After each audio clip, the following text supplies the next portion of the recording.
maître de l'autorité absolue. Tu donnes l'autorité à qui tu veux et tu arraches l'autorité à qui tu veux et tu donnes la puissance à qui tu veux et tu humilies qui tu veux. Le bien est en ta main et tu es omnipotent. Au verset 26. Oh Allah, fais que nous te soyons reconnaissants, que nous te mentionnons et que nous te craignons. Fais que nous soyons obéissants et pleins d'humilité pour toi et que nous te soyons dévoués et repentants. Amen. Oh Allah, accepte notre repentir, pardonne nos péchés, exauce nos invocations, affermis nos arguments, guide nos cœurs, corrige nos langues et extirpe la malveillance de nos cœurs. Amen. J'ai choisi de faire de ce rappel un rappel qui est un rappel invocation. Pourquoi? Parce que c'est le meilleur des moments, la clôture du Coran. Parce qu'il y a plus de 70 000 anges qui assistent à ces clôtures de Coran et qui disent Amin avec nous. La sourate Al-Imran est la sourate du raffermissement et de l'enracinement de la foi dans les cœurs pour vivre et mourir entièrement soumis. Je répète, sourate Al-Imran, de par son contenu, est la sourate du raffermissement et de l'enracinement de la foi dans les cœurs pour vivre et mourir entièrement soumis. Allah de nous dire, ô les croyants, craignez Allah comme il doit être craint et ne mourrez qu'en pleine soumission. 2.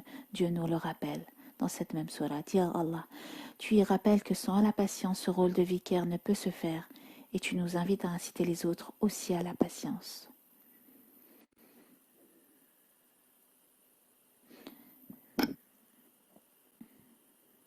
Dans sourate Ali Imran, nous apprenons à tenir bon. Tenir bon. Et Dieu sait qu'on a besoin de trouver des outils, de trouver la force de tenir bon et fermement sur nos principes. Nous apprenons à nous préparer pour faire face à tout danger qui viendrait de l'extérieur, mais aussi de l'intérieur, mais aussi de l'intérieur, mais aussi de l'intérieur. Quand tu étudies Surat Al-Imran, tu comprends que cette sourate est là pour t'apprendre à te préparer à faire face à tout danger qui viendrait de l'extérieur, mais aussi de l'intérieur. Ainsi, Ya Allah, tu nous invites à combler les brèches dans nos propres rangs afin de résister et repousser tout ennemi potentiel, que ce soit une armée, une idéologie douteuse, des controverses, des polémiques. Ya Allah, mets Surat Al-Imran entre nous et toutes ces choses maléfiques. Amen. Ya Allah, tu parles au verset 7 de ces personnes qui ont au cœur une inclination vers l'égarement et qui mettent l'accent sur les versets qui se prêtent à l'interprétation, cherchant la dissension dans les rangs en essayant de leur trouver une interprétation personnelle, alors que nul n'en connaît l'interprétation à part toi. Ya Allah, guide ces personnes et ne les laisse pas égarer ta communauté. Ya Allah, guide ces personnes et ne les laisse pas égarer ta communauté. Ya Allah, guide ces personnes et ne les laisse pas égarer ta communauté. Ya Allah, éloigne-les de nous tant qu'ils seront dans l'erreur, comme tu as éloigné l'Orient de l'Occident. Amin. Ya Allah, compte-nous parmi ceux et celles qui disent « Nous y croyons ». Tout est de la part de notre Seigneur. Amin. Amanna bihi. Kullan min indi rabbina. Wama yadhakkaru illa ulul albab. Seigneur, compte-nous parmi ulul albab, les possesseurs des trésors, des secrets divins. Amin. Seigneur, ne laisse pas dévier nos cœurs après que tu nous aies guidés et accorde-nous ta miséricorde. Certes, c'est toi le grand donateur. Verset 8, Ali Imran, et compte-nous parmi tes alliés dans ta voie. Ya Allah, tu nous invites dans cette sourate à choisir notre camp et à ne pas imiter ceux qui s'égarent, à nous positionner franchement et à nous cramponner tous ensemble à ton habl, au câble, au Coran. Et tu nous dis, ne soyez pas divisés au verset 103.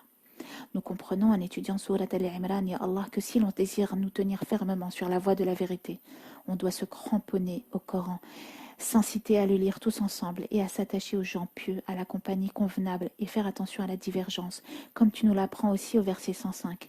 Et ne soyez pas comme ceux qui se sont divisés et se sont mis à disputer après que les preuves leur furent venues.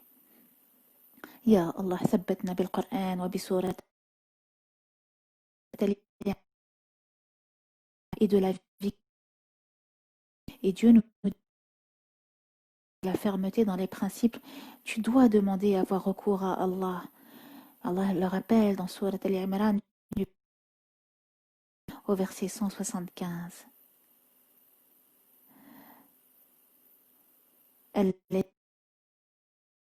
الناس قد جمعوا فاخشوهم زادهم إيمانا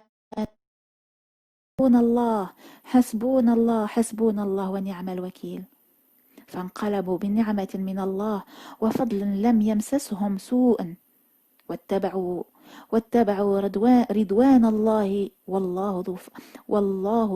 والله ذو فضل عظيم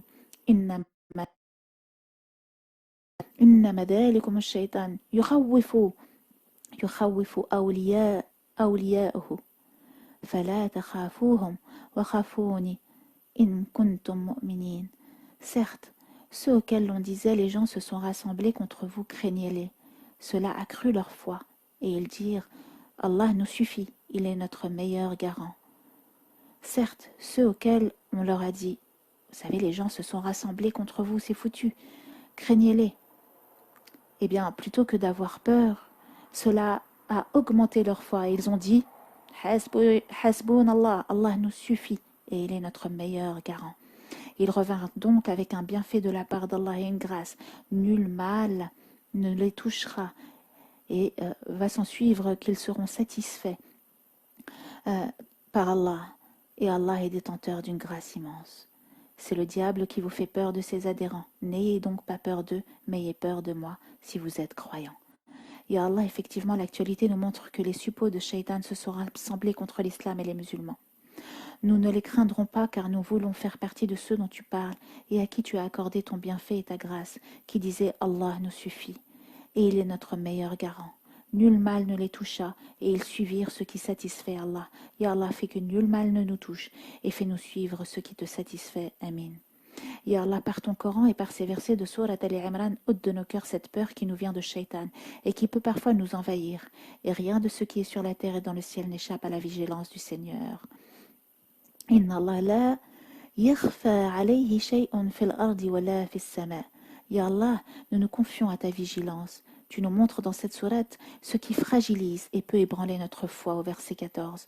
On a enjolivé aux gens l'amour des choses qu'ils désirent, femmes, enfants, trésors thésaurisés d'or et d'argent, chevaux marqués, bétail et champs. Tout cela est l'objet de jouissance pour la vie présente, alors que c'est près d'Allah qu'il y a bon retour.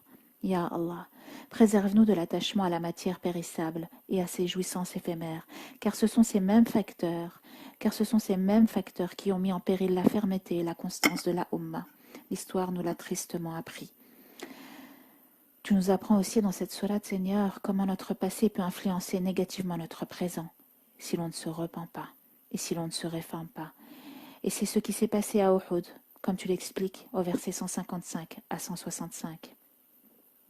Préserve notre présent de nos péchés du passé et compte-nous parmi ceux qui se réforment et se repentent. Amin. Seigneur, pardonne-nous nos péchés ainsi que nos excès dans nos comportements. Affermis nos pas et donne-nous la victoire sur les négateurs, renégats. Verset 147, Amin. Seigneur, nous avons entendu l'appel de celui qui a appelé ainsi à la foi. Croyez en votre Seigneur, et dès lors nous avons cru. Seigneur, pardonne-nous nos péchés, efface de nous nos méfaits, place-nous à notre mort avec les gens de bien. Seigneur, donne-nous ce que tu nous as promis par tes messagers, et ne nous couvre pas d'ignominie au jour de la résurrection, car toi tu ne manques pas à ta promesse. Leur Seigneur les a alors exaucés, disant en vérité, je ne laisse pas perdre les biens que quiconque parmi vous a fait, hommes ou femmes, car vous êtes les uns des autres, ceux donc qui ont émigré et qui ont été expulsés de leur demeure, qui ont été persécutés dans mon chemin, qui ont combattu, qui ont été tués. Je tiendrai certes pour expier leurs mauvaises actions et les ferai entrer dans les jardins sous lesquels coulent les ruisseaux comme récompense de la part d'Allah. Quant à Allah, c'est auprès de lui qu'est la plus belle récompense. Versets 193, 194, 195. Ya Hayyu Ya Qayyum. ربنا إننا سمعنا مناديا ينادي للإيمان سمعنا يا حي يا قيوم سمعنا وأطعنا. Ya Allah, dans Sourate Al-Imran, tu nous parles au verset 37 de Ummana Maryam et de son sanctuaire, de ce lieu béni et de tout son temps qu'elle te consacrait et de cette vie qu'elle t'a vouée. Nous voyons ainsi que l'atmosphère de la sourate est tout au long liée à la prière et jusqu'à la fin tu insistes Seigneur avec ce magnifique verset qui, debout, assis, couchés sur leur côté, invoque Allah au verset 191. Ô Seigneur, puissions-nous faire de nos maisons des sanctuaires Amin, ya Rabbil Alamin. Compte-nous parmi ceux et celles qui t'invoquent, debout, assis, couchés sur le côté. قياما وقعودا وعلى جنوبهم يا حي يا قيوم اجعلنا من هؤلاء. Ya Allah, dans cette sourate, tu dis que tu es toujours bienveillant vers tes serviteurs et tu décris comment faire partie de tes serviteurs en disant qu'ils sont ceux qui disent Rabbana innana amanna faghfir lana dhunubana wa qina adhaban nar. Seigneur, nous croyons en toi, fais-nous remise de nos péchés, préserve-nous du châtiment de l'enfer. Amin. Tes serviteurs sont ceux qui font preuve de patience, de sincérité et de piété, qui pratiquent la charité et implorent le pardon du Seigneur à la pointe de l'aube. Verset 17 de Surat Al-Imran. Ya Allah, aide-nous à nous réveiller avant la salat du Sobah pour faire partie de celles et ceux qui, pendant cette heure particulière, te demandent pardon pour leurs manquements, leur oubli, leur impatience, leur ingratitude, leur colère et leur ignorance. Amin. Ô Seigneur, tu rappelles dans cette sourate que tu es celui et le seul en mesure de pouvoir dire Kun fayakun, soit à la chose et la chose est. Ya Allah, pardonne-nous pour notre orgueilleuse et impétueuse nature qui pense détenir le pouvoir de créer. Ya Allah, compte-nous parmi ceux qui disent Nahnu ansarullah, amanna billahi wa ashhad bi anna muslimun, au verset 52-53, et inscris au nombre des témoins. Faktubna ma'a shahidin. وَمَنْ يَعْتَصِمُ بِاللَّهِ فَقَدْ هُدِيَ إِلَى صِرَاطٍ مُسْتَقِيمٍ. Et celui qui s'attache fermement à Dieu ne risque pas de quitter le droit chemin. وسارعوا إلى مغفرة من ربكم وجنات عرضها السماوات والأرض أعدت للمتقين. Ya Allah, permets-nous de mériter ton absolution et ton paradis destiné à ceux qui te craignent et à ceux qui font l'aumône, qu'ils soient à l'aise dans la gêne, à ceux qui savent réprimer leur colère et pardonner à leurs semblables, car Allah, tu aimes les bienfaiteurs. الذين ينفقون في السراء والضراء والكاظمين الغيظ والعافين عن الناس والله يحب المحسنين. اللهم اجعلنا من هؤلاء. والذين إذا فعلوا فاحشة أو ظلموا أنفسهم ذكروا الله فاستغفروا لذنوبهم. Et compte-nous parmi ceux dont tu parles au verset 135, qui ont commis des choses répréhensibles, des injustices envers eux-mêmes, car les péchés ne sont en réalité que des injustices que l'on se fait à soi-même. D'abord et avant tout, et compte-nous, Seigneur, parmi ceux qui s'en rendent compte et demandent sur le champ pardon pour leurs péchés et qui ne persistent pas dans l'erreur. Amen. Ô Seigneur, dans cette sourate, tu emploies une formule si belle pour nous rappeler notre condition de mortels. Tu nous dis, toute âme goûtera à la mort. Puissions-nous être conscients que tout passe. Vous serez certes certainement éprouvés dans vos biens et dans vos personnes. Vous entendrez bien des injures de la part des idolâtres, mais si vous êtes endurant et pieux, vous verrez alors que c'est bien là la meilleure résolution à prendre. وَإِن تَصْبِرُوا وَتَتَّقُوا فَإِنَّ ذَلِكَ مِنْ عَزْمِ الْأُمُورِ. Ô Seigneur, aide-nous pour ça, Inch'Allah.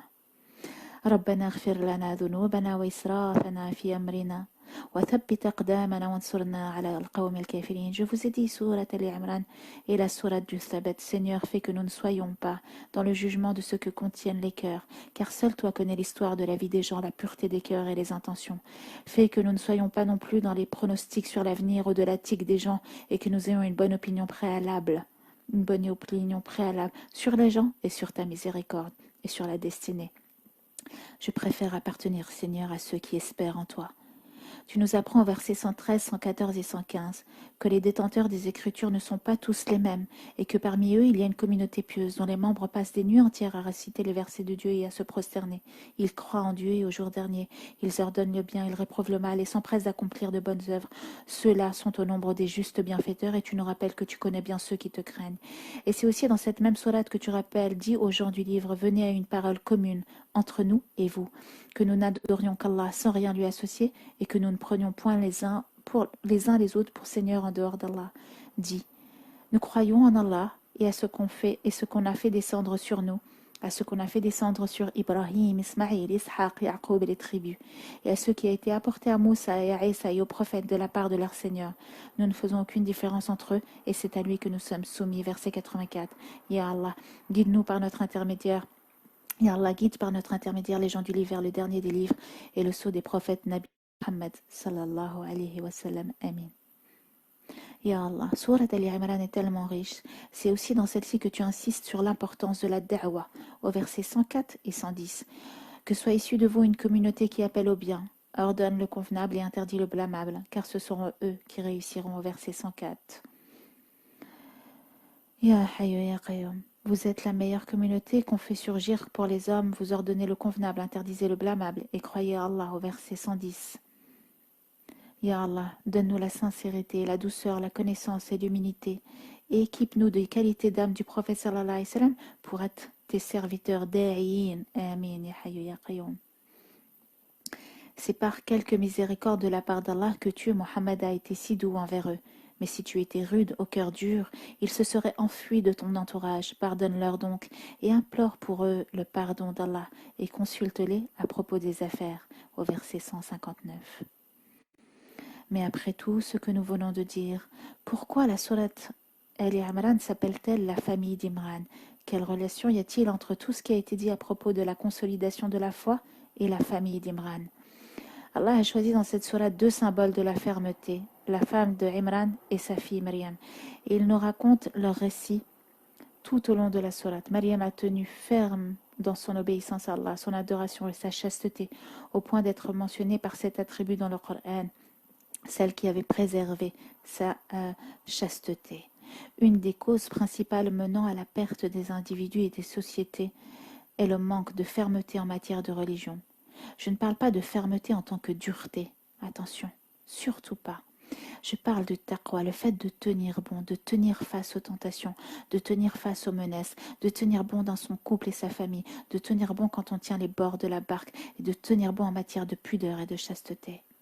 Et Dieu de nous montrer dans cette sourate que le thabat dans une société passe aussi par le rôle de la femme en tant qu'adoratrice fervente et pieuse. Et les suppôts de Satan l'ont compris, leur première cible est et sera les femmes. Et c'est pour ça aussi que toutes les femmes qui portent encore l'habit de lumière de Ummana Maryam sur leurs cheveux et sur leur corps leur posent problème. Maryam alayha salam était un symbole de toutes ces vertus et elle représente la jeunesse, les jeunes filles qui deviendront Inch'Allah mères et porteront la future communauté. Quant à la femme de Imran, elle représente les femmes mères. Tout ce qui lui importait était justement que l'enfant qu'elle portait devienne un soutien pour la religion d'Allah. Seigneur, je t'ai voué en toute exclusivité, a-t-elle dit, ce qui est dans mon ventre. Accepte-les donc de moi. En exclusivité signifie uniquement pour toi. Elle le vouait à la libération de la mosquée d'Al-Aqsa du joug des Romains, et elle tint ferme à son idée même après avoir su que c'était une fille. Puis lorsqu'elle en eut accouché, elle dit « Seigneur, voilà que j'ai accouché d'une fille. » Or, Allah savait ce qu'il faisait. La prière et la dévotion sont des armes tellement puissantes. Et ce n'est pas un hasard si la sourate qui suit est la sourate des femmes. Rappelons-nous que ces deux sourates Al-Baqarah et Al-Imran sont venues pour installer puis consolider les fondements de la foi de la Ummah à Médine. S'ensuit tout de suite après la sourate les femmes, comme pour nous dire car les enseignements du Coran sont atemporels. On ne saurait fonder une nation islamique forte sans des femmes fortes et pieuses. Et ça, Wallahi, no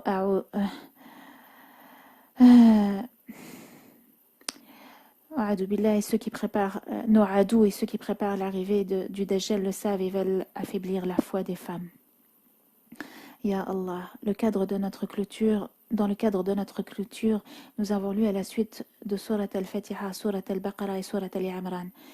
Le troisième jour, nous avons lu Surat Al-Nisa, 176 versets, 29 pages de ta parole sacrée. Cette sourate est la sourate de l'équité, de la miséricorde et de la compassion par excellence. Surat Al-Baqarah nous a défini la responsabilité des musulmans envers la terre et nous a exposé clairement le rôle de vicaire, du témoin de Dieu sur terre. La sourate Al-Imran, à la suite, nous a invités à tenir fermement à nos principes et à nos responsabilités, même dans la difficulté. Surat Al-Nisa, quant à elle, durant la clôture que nous venons de faire durant le mois de Dhul Hijjah, a fait suite pour nous apprendre que celui qui est responsable du message divin de la terre doit avoir le meilleur des comportements, être juste et miséricordieux au sein de son couple, de sa famille, envers les faibles, les nécessiteux et envers tous ceux qui sont sous sa responsabilité en tant qu'humains. C'est comme si les trois qualités essentielles des musulmans en tant que responsables du message divin sur terre devaient être l'équité, la compassion et la miséricorde. L'équité, la compassion et la miséricorde dans toutes les fonctions qu'il occupe. Et cette sourate permet de connaître ses devoirs religieux familiaux et sociaux, notamment envers les orphelins et ceux qui sont sous tutelle.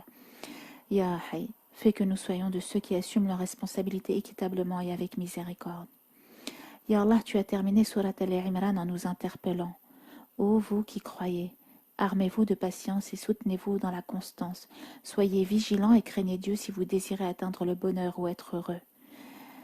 Ya ayyuhalladhina amanu, asbiru wa sabiru wa rabitu. Wattaqu Allah la'allakum tuflihun. Ya Allah, et tu commences Surat An-Nisa de la même façon en nous interpellant. Ô vous les gens qui craignez Dieu. Ya Allah, fais que nous soyons de ceux qui devant le péché se rappellent et se disent je crains Dieu. Fais que nous soyons de ceux qui, lorsqu'ils se mettent en colère, se rappellent et se retiennent et disent « Je crains Dieu ». Fais que nous soyons de ceux qui, devant la possibilité de médire, se rappellent et disent « Je crains Dieu ». Fais que nous soyons de ceux qui, devant la possibilité de commettre une injustice envers leur famille, se rappellent et disent « Je crains Dieu ». Amin. Cette sourate parle de l'héritage de la femme et sa réglementation. Et Allah fait que nous soyons de ceux dont parle le prophète sallallahu alayhi wa sallam dans le hadith rapporté par Abdullah ibn Umar ardahum, lorsqu'il dit celui qui meurt en laissant sa wasiya, testament, il est mort sur un bon chemin et sur ma sunna. Il meurt dans un état de piété et d'islam et meurt pardonné de ses péchés. Ya Allah fait que l'on respecte nos dernières volontés. Ya Allah fait que nous soyons enterrés auprès du meilleur voisinage pour nous et facilite notre mort, notre lavage, notre mise en terre et notre attente du jour du jugement dernier. Amin. Ya Allah, tu parles de façon si poétique et avec sagesse, mais aussi fermement dans Surat An-Nisa. Comme seul toi sais le faire, de la relation entre les époux, notamment au verset 21. Et tu rappelles au sujet de ceux qui voudraient divorcer de leur épouse et spolier leurs droits. Comment oseriez-vous le reprendre après que l'union la plus intime vous ait associés l'un à l'autre et qu'elles aient obtenu de vous un engagement solennel? Là, Dieu rappelle au mari ici les dizaines de belles scènes qui ont eu lieu de nuit, de jour, dans la chambre à coucher, avant la détérioration des relations avec sa femme. Quant au serment solennel, c'est le contrat de mariage que l'homme a signé lorsqu'il a mis sa main dans celle du tuteur de sa femme et qu'il a dit « Par le livre d'Allah et la sunna de son messager, je te demande la main de ta fille. » C'est un avertissement catégorique à tout mari de ne pas manquer à ce serment fait au nom d'Allah. Il est à noter que l'expression engagement solennel n'apparaît que 3 fois dans le Coran. Une fois avec les prophètes qui l'ont honoré dans Surat al-Ahzab, une seconde fois avec les Banu Israël quand ils l'ont trahi, et une 3e fois pour le mariage. Et Allah fait que nous soyons de ceux qui ne trahissent pas leur engagement solennel. Ya Allah, protège les couples de la communauté, protège les femmes dont les droits sont bafoués, protège les hommes dont les droits sont bafoués, et fais de nous des personnes qui préservent leur engagement solennel. Quant à ceux qui divorcent, Ya Allah, n'ayant trouvé d'autres solutions, aide-les à ce que ce divorce se passe dans l'équité, la miséricorde et la compassion, et protège les enfants de ces couples qui ont décidé de divorcer, et fais qu'ils parviennent à préserver leur rôle de parents. Puissent ces enfants être préservés de ces histoires d'adultes. Amin. Ya Allah, dans Surat An-Nisa, tu évoques les esclaves. Ya Allah, Ya Hayyu Ya Qayyum, l'islam est venu abolir l'esclavage, mais de nos jours il existe encore sous différentes formes et il est dans certains pays musulmans complètement beaucoup plus pernicieux. Ya Allah, s'il y a une chose que mon cœur et mon corps ne supportent pas, c'est de voir l'avilissement de l'homme par l'homme, où le frère en humanité devient une marchandise. Ya Allah, protège et sauve ce qui reste de l'humanité. Préserve-nous de la servitude de la traite des êtres humains, du travail forcé, des camps de concentration, des trafics d'organes, du proxélytisme. Aide ceux qui se sauvent des violences et des injustices de leur pays. Aide les réfugiés. Amin. Ya Allah, bihada al-Qur'an sauve et guide l'humanité de ces horreurs du monde des ténèbres. Amin. Dans cette sourate An-Nisa aussi, tu mets en garde contre les relations en mariage. Ya Allah, facilite aux célibataires qui souffrent de nos jours de ne pas trouver d'âme sœur. Aide-les dans ce combat et protège leur chasteté. Amin. J'ai employé le mot combat et je ne l'ai pas utilisé par hasard car c'est un combat dur à mener. Que de rester chaste et de trouver sa moitié. Puisse cette situation s'améliorer. Amin. Un hizb entier, depuis le verset 74, parle de combat. Mais de quel combat parle-nous? Il n'existe pas un combat, mais des combats à mener. Dans la Sourate An-Nisa, un combat est mis à l'honneur, le fait de se battre pour les droits des plus faibles. Dieu établit dans cette sourate clairement un rapport entre le combat et la justice. Le maintien de la justice dans une société nécessite de la fermeté, de la ténacité. Combien sommes-nous à nous mobiliser pour des causes, puis plouf, nous nous insoufflons, moi la première. C'est un combat à vie que de défendre les droits des plus faibles, car les injustes attendent qu'on oublie ces injustices, et que la résistance s'essouffle, que les mouvements contestataires s'éteignent aussi vite qu'ils ne se sont montés. Puisse Dieu nous aider dans nos luttes au quotidien. Puissions-nous faire preuve de principe et d'éthique et savoir boycotter ce que nous avons à boycotter. La preuve du lien entre combat et la justice est au verset 75 dans la Sourate An-Nisa. Je rappelle que vous participez ce soir à un bout de la nuit du Coran qui va bientôt se terminer, car je ne vais bien sûr pas la faire ce soir. Comme je vous l'ai dit, la nuit du Coran, si Dieu me facilite et me prête vie, aura lieu pour la clôture du mois de Muharram, Inch'Allah, le mois qu'on vient d'entamer. Nous passerons une nuit entière à implorer Dieu en traversant les invocations de son Coran et les sujets qu'il traite dans toutes ses sourates. Et on tâchera d'être en forme pour cette nuit-là, que Dieu nous facilite. Mais là, je vous fais vivre un début de ce que pourra être cette nuit et pour vous donner envie de participer à cette clôture de Muharram, Inch'Allah. Donc la preuve du lien entre combat et la justice est au verset 75 dans la Sourate An-Nisa. Et je rappelle donc que vous participez à la nuit du Coran, nuit durant laquelle nous allons revivre notre voyage au cœur du Coran en survolant les 114 pays que nous avons eu la chance de traverser et de visiter. Et nous en sommes seulement à la sourate numéro 4, et donc la nuit du Coran sera longue, celle de Muharram, subhanallah. Donc j'en étais au verset qui fait le lien entre le combat et la justice, entre la lutte et la défense des droits des faibles. Et qu'avez-vous à ne pas combattre dans le sentier d'Allah et pour la cause des faibles? Allah nous dit, hommes, femmes et enfants qui disent, Seigneur, fais-nous sortir de cette cité dont les gens sont injustes. Assigne-nous de ta part un allié, assigne-nous de ta part un secoureur. Et il est à noter que la plupart des versets au sujet du combat dans le Coran sont venus dans la Sourate An-Nisa. Et Dieu ne fait jamais rien au hasard. Ne dit-on pas que derrière chaque grand homme, il y a une grande femme? Ce sont les mères et les nourrices qui vont faire de leurs fils des hommes courageux et autonomes ou pas. Rappelons-nous des mamans de l'imam al-Bukhari, de l'imam Ahmed ibn Hanbal, comment elles ont éduqué et soutenu pour acquérir la science. Elles leur ont transmis le goût de l'effort. Le mot djihad d'ailleurs est aussi traduit par le mot effort. Éduquer, c'est savoir aussi transmettre la satisfaction de l'engagement qui ne se fait pas sans effort. Vivre, c'est faire l'effort. Vivre, c'est s'efforcer. J'ai dit que derrière chaque grand homme, il y a une grande femme. On pourrait dire en réalité que derrière chaque grande personnalité, il y a une mère ou des mères, un père et des pères, des modèles féminins et masculins, des mentors. Et sensibiliser nos enfants sur l'existence des injustices sur Terre et leur montrer le combat de ces modèles qui se sont battus pour que des droits dont ils jouissent aujourd'hui existent. Cela fait partie de leur éducation. Et les deux parents ont leur rôle à jouer à leur niveau sur ces thèmes-là, justice et combat, effort, lutte et autonomie, et être des modèles sur ça. On remarque que la plupart des versets au sujet du combat dans le Coran sont venus dans la Sourate An-Nisa, sourate dans laquelle il est aussi question du mariage, comme pour nous rappeler que symboliquement, il s'agit d'une lutte que de rester marié, de maintenir la paix, l'amour et le respect dans nos foyers. Avec toutes ces tentations extérieures et intérieures, les difficultés financières, professionnelles, les problèmes liés aux belles familles respectives, aux passifs des deux conjoints, aux problèmes de communication, de mensonges, de différences caractérielles, toutes ces choses qui détruisent les familles et les couples, pour s'en protéger et lutter contre, c'est un combat au quotidien. Et les armes pour mener ce combat, Allah en parle dans le Coran. C'est d'abord l'équipement. On s'équipe avec le bouclier de la patience et de l'amour qui vont nous permettre de ne pas nous laisser atteindre par les virus extérieurs. Les armes pour les virus intérieurs sont le travail sur l'ego, la communication sage, vraie et non violente, le pardon, etc.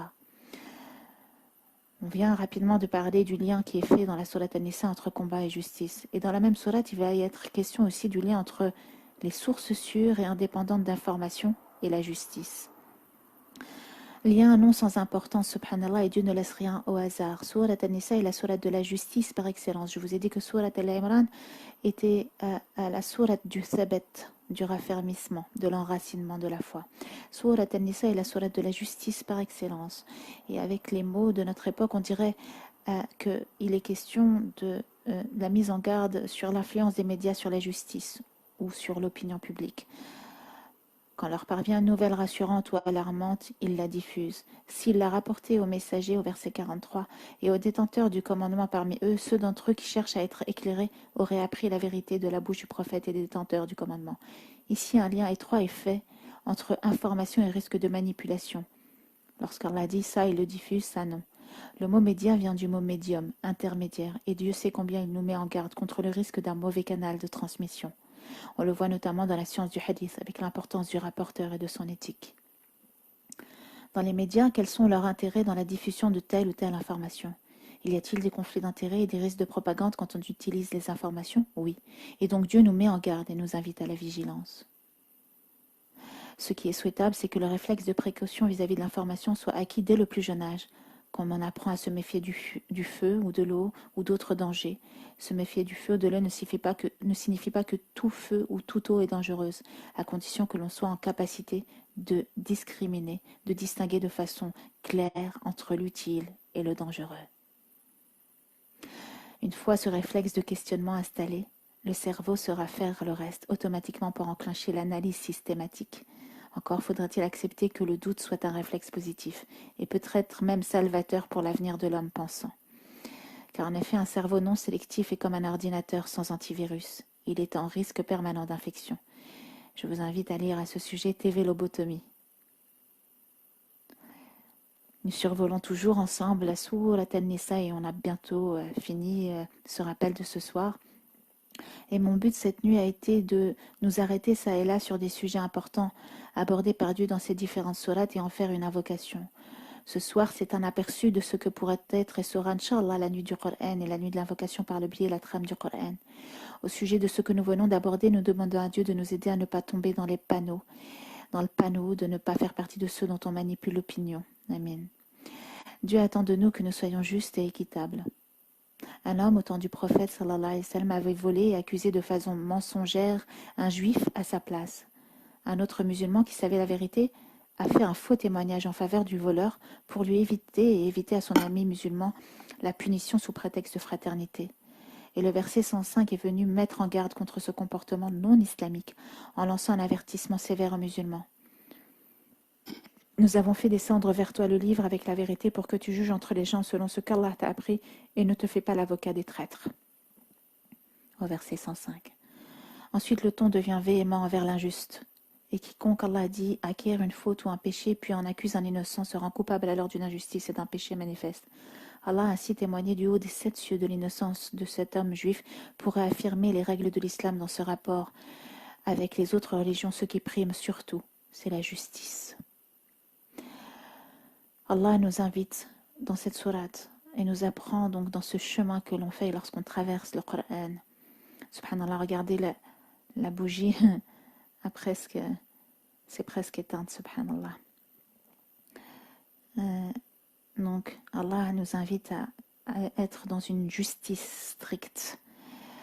Puis ce même verset nous rappelle l'objectif de la sourate An-Nisa. Ô les croyants, observez strictement la justice et soyez des témoins véridiques comme Allah l'ordonne, fût-ce contre vous-même, contre vos pères et mères ou proches parents, qu'il s'agisse d'un riche ou d'un besogneux. Allah a priorité sur eux deux et il est plus connaisseur de leur intérêt que vous. Ne suivez donc pas les passions afin de ne pas dévier de la justice. Si vous portez un faux témoignage ou si vous le refusez, sachez qu'Allah est parfaitement connaisseur de ce que vous faites. Il nous ordonne donc d'être strictement équitables et de ne pas suivre nos passions qui risquent d'être la cause de beaucoup d'injustices parmi les gens. Et tout ce qui se passe sur Terre de nos jours et la destruction de ce qui reste de l'humanité est liée à l'injustice. Sourate An-Nisa est celle de la justice et de la miséricorde pour toutes les classes de la société. Dans Sourate An-Nisa, on retrouve un grand nombre d'attributs de Dieu cités. Ils comprennent ceux qui ont trait à la science, à la sagesse, à la puissance, à la miséricorde, au pardon. Tous mis en lien avec la justice d'Allah. Ya Hayyu Ya Qayyum, Ya Rab, Ya Allah, nous t'implorons avec ces noms. Puissions-nous lire Sourate An-Nisa avec l'intention d'être justes dans nos maisons, avec nos proches parents, nos femmes, nos maris, nos enfants, nos familles, nos voisins et toute la société, quelle qu'elle soit, quelle que soit leur religion ou leur classe sociale. Amin. Avec les animaux, avec la terre, puissions-nous, Inch'Allah, puissions-nous être justes. Nous quittons le pays de la sourate des femmes pour entrer dans le pays de la table servie que nous allons juste commencer à survoler cette nuit, à peine, pour vous donner envie de participer à cette clôture et de nous rejoindre pour la nuit du Coran en cette fin de Muharram. Son objectif, dès le début, le ton est donné. Dans Surat, la table servie. Ô les croyants, remplissez fidèlement vos engagements. C'est-à-dire soyez fidèles à vos promesses, ne violez pas tout ce à quoi l'homme s'est engagé, le port de la responsabilité de la terre, le vicariat confié par Allah, la pratique de la salat, le port du hijab, l'abandon des boissons alcoolisées et les gains illicites. Comme nous l'avons mentionné, cet appel ô vous les croyants n'a été répété dans aucune sourate autant de fois que dans la sourate Al-Maïda, 16 fois en tout. 16 fois Allah nous interpelle, ô vous les croyants. Dans Al-Baqarah, par exemple, avec un nombre de versets supérieur, Allah nous dit que 10 fois, ô vous les croyants. Et dans tout le Coran, Dieu nous interpelle 88 fois en disant, ô les croyants. Et donc 16 fois dans cette sourate, il dit, ô les croyants. Donc dans cette sourate, Dieu insiste sur l'importance de nos engagements. Et Abdullah ibn Mas'ud, radiallahu anhu, de dire, lorsque vous entendez, ô vous les croyants, prêtez l'oreille. C'est un ordre de faire du bien ou une défense de faire du mal. Aïcha radiallahu anha disait respectez les ordres et les interdits de Surat al-Maïda car c'est ce qui a été révélé du Coran en dernier lieu. On y trouve la dernière sentence révélée dans le Coran durant le pèlerinage à Dieu. Aujourd'hui, j'ai parachevé pour vous votre religion et accompli sur vous mon bienfait et j'agrée l'islam comme religion pour vous au verset 3.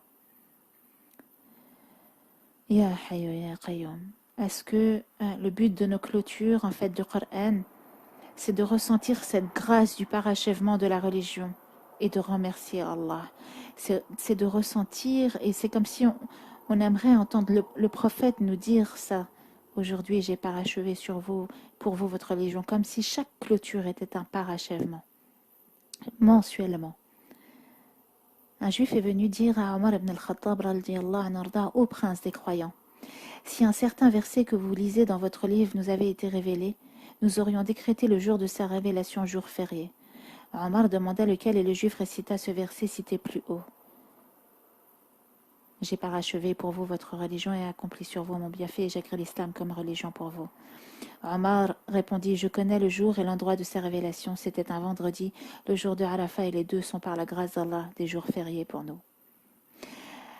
Cette sourate Al-Maïda nous invite à apporter notre attention sur le licite et l'illicite en ce qui concerne la nourriture, la boisson, la chasse et les produits d'abattage. Ainsi, le titre Al-Maïda, la table servie, lui va bien, et qu'Allah nous aide à être de ceux qui sont attentifs à ce qu'ils consomment. Ya Allah, dans cette sourate, tu nous rappelles que tu es en vérité celui qui décide de ce qu'il veut, celui qui décide ce qu'il veut de ce qu'il veut. Et tu nous avertis au verset 44 qu'il nous faudra suivre ce que tu as décidé. Tu es celui qui décide ce qu'il veut de ce qu'il veut. Puissions-nous arriver, Inch'Allah, à faire partie de ceux qui appliquent ce verset. Entraidez-vous dans l'accomplissement des bonnes œuvres et de la piété, et ne vous entraidez pas dans le péché et la transgression.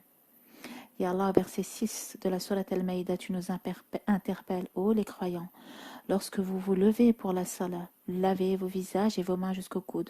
On pourrait se demander pourquoi ce verset figure au milieu des paroles au sujet des engagements et de leur respect. Mais en réalité, Dieu nous éduque. Le verset a commencé par le lycée dans la nourriture et le mariage, pour passer ensuite à la spiritualité et à la pureté de l'âme qui commence avec les ablutions. Il unit ainsi les délices du culte à ceux de la vie ici-bas, et la globalité de l'islam à travers ces versets devient apparente puisque les sentences au sujet des transactions humaines figurent à côté de celles qui concernent le culte.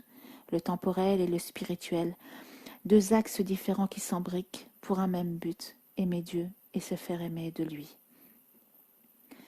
Ici s'achève, Inch'Allah, notre dua pour cette clôture de Dhul Hijjah. J'espère que vous ferez partie de cette aventure pour la clôture de Muharram. Vous n'avez pas commencé aujourd'hui, c'est pas grave, commencez avec nous demain, Inch'Allah Ta'ala. Levez-vous cette nuit si vous voulez, ou pour lire Surat Al-Baqarah, comme ça vous serez à jour et en même temps que nous. Je vous aime en Allah, qu'Allah vous protège, vous bénisse, et parce que nous fassions partie de Ahl al-Qur'an, ceux qui se cramponnaient à la corde solidement et qui se conseillaient le bien et qui s'encourageaient, Inch'Allah, et se soutenaient dans l'adversité. Amin, amin, amin. Wa fi amanillah. Wassalamu alaikum wa rahmatullah.